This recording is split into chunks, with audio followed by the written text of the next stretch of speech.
Hey everybody, welcome back to Rusty Wrench Restorations. I think this is going to be a short video today. Really don't have a whole lot going on. I did buy a bunch of firewood for our fire pit, and I have it loaded out in my truck out there, and I got to get it into my backyard in the shed. So I figured, why not use Skiddy? Now, I think I have more than what's going to fit in this bucket, but I do have a set of clamp-on forks that I've never used for this before, so I think I'm going to attempt to try them out. I know that the skid steer is rated to lift 700 pounds, and obviously, well, the forks are pretty heavy, but you know, the forks are going to put that weight further out in front of the machine, and I have a feeling it might be a little bit too nose heavy with me putting all the wood, so I might have to make 2 trips, or it might be better just to put the wood in the bucket. We'll see. But anyway, good excuse for me to get Skiddy out and play around with it a little bit. So let's play. These are the forks. They're from Titan. It's a pretty good company. I've bought things from them before. The 3-point hitch setup I had for my John Deere B was from Titan and seemed to be alright. These are definitely heavy and should work fine. So I'm going to start Skiddy up, slide these on, clamp them, and then looks like there's a spot to put a chain on here to help it, keep it from falling off. So let's see if we need to do that or not. I don't know, first time I've used them, so do a cold start. It's been probably, I guess, about a week since I've used this thing. So let's see how she does. Guess it would help if I hook up the battery and take off the battery charger, or tender. Just a habit I've always had to unhook the battery and use a tender. Hasn't let me down yet.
needs gas in it. It ain't got no gas in it.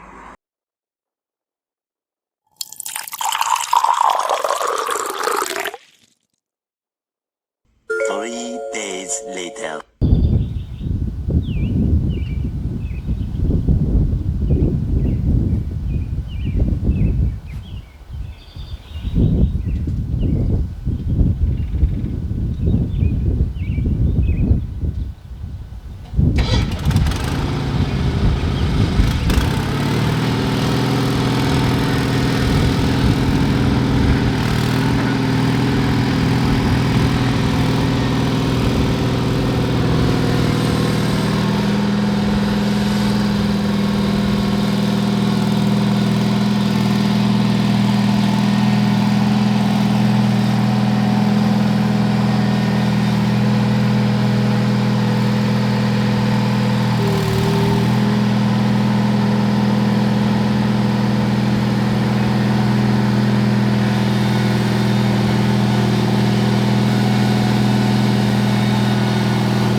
Neighbor's firewood.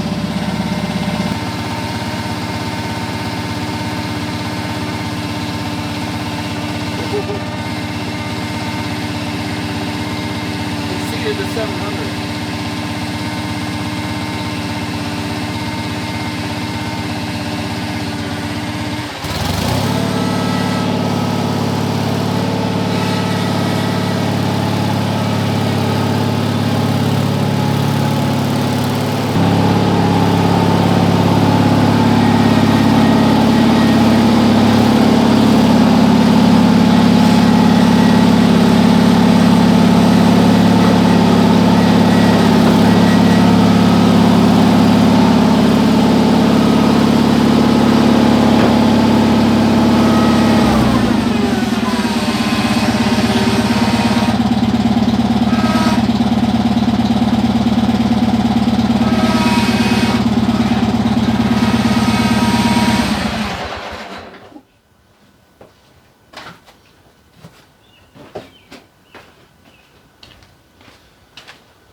Not too bad.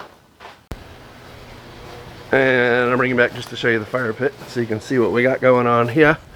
This is the cover for it. But yeah, it's just a in-ground fire pit that I made. It's 3 courses high of these blocks that I got from Home Depot. It ends up being, it's a foot deep. And I got this grate on Amazon. And you can see we've burnt probably those orange bags that I just unloaded. 20 of them, I guess. And I've yet to clean out this fire pit. We just keep burning on top of it, and it keeps burning it down. And at night, when we're done, I take this screen and I put the screen over to keep the ambers from falling out or flying out. And the ambers just burn down into pretty much nothing. So yeah, it's a cool thing. We've wanted one of these for a while, and we were gonna get the metal ones, but you know, they get rusty and filled with water and you're tripping over them and moving them, and this is kind of more of a permanent feature in our backyard.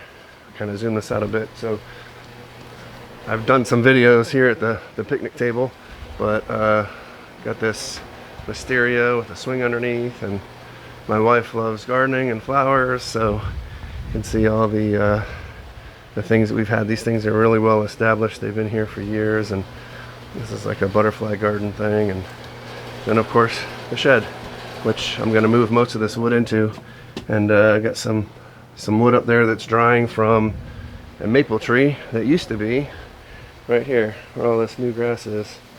So Anyway, all right, off to move some firewood. All right, so if my math is right, these bags say they're 0.6 cubic foot of wood. Now obviously the density of the wood is going to change depending on the kind of the wood and the moisture content and everything, but figuratively speaking, from what I can see, each of these bags weighs 27 pounds. I don't have a scale to weigh them, but I'm going to take that for gospel. So 27 pounds, got 21 bags, and I did the math. I want to say it said it was 567.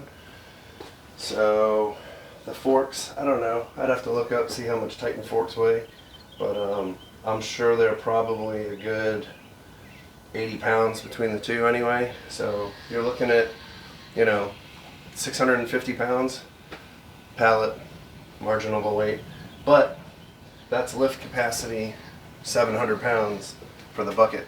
Now I've had this bucket completely full of dirt and lifted it just fine, but to have the weight out here, let's see, how many do I have on here? 1, 2, 3, 4, 5, 6, 7, 8, 9. So let's just say with the pallet, probably about 250 pounds, and that's out here on the forks. So obviously the further you move away from the bucket and the loader, the more weight it is that it has to pick up. Just common physics and leverage, right? So yeah, rated to lift 700. I think it would do it all day long. I mean, looking at these materials here, we're about 650. It didn't have any problem lifting it. I think the issue that I had, it felt a little weird to me balance-wise because there was so much weight further out in front of it. It did feel like it wanted to tip forward typically. Usually when I come over the curb into my yard with this, I back up because I feel that the back with an empty bucket is a little bit heavier, just between me, the fuel tank, the cast weight. But being the load I knew was heavier in the front, I decided to come forward up the curb this time. Typically I would back this up my trailer. I would not ever drive this out my trailer because it would probably come over backward. Like I said, be over backward. So anyway, pretty good. Saved me having to carry all the wood from there to here. Time wise, probably didn't save anything between having to get it started and move it out and set up the camera, but when you got an excuse to play with the skid steer, you might as well take advantage of it. So yeah, we went to a firewood place today and looked at buying just bulk firewood, and they have I know you've seen them before, it's a pallet, 4x4 pallet, 4 foot tall cube. It's the thick metal wire, and it was full, and it was $100 for that. I don't know if that's a good deal or not. I know there's a lot of firewood people that watch my channel, but it didn't seem like a good deal to me. It seemed like it wasn't stacked in nicely. It was just loosely dumped in, and honestly, if you stacked it, it probably would have been maybe half full, maybe 2/3 on a lucky day. This stuff, it's usually like 12 bucks a pack. We were able to get it today for $9.99. So 21 packs at 6 cubic feet. It's 200 bucks. I don't know. All I know is this burns good. It's white birch. It's dried. It burns amazing. It's clean. It doesn't have a lot of bark and junk on it. It doesn't smell bad when we burn it. There's some woods when we burn just smell terrible, or they give us allergies. My daughter and I both have tree pollen and tree allergies. So I don't know if that's an actual effect of it or not, but anyway, like I said, just a little short video today, nothing exciting, just had to get some wood for our fire pit and figured I'd use Skiddy to make it easier, and gave me an excuse to get some seat time. So anyway, I'm pretty impressed with it. It does pretty good. Sucks I ran out of gas out in the street, but at least I was off to the side and not in the middle. So anyway, until next time.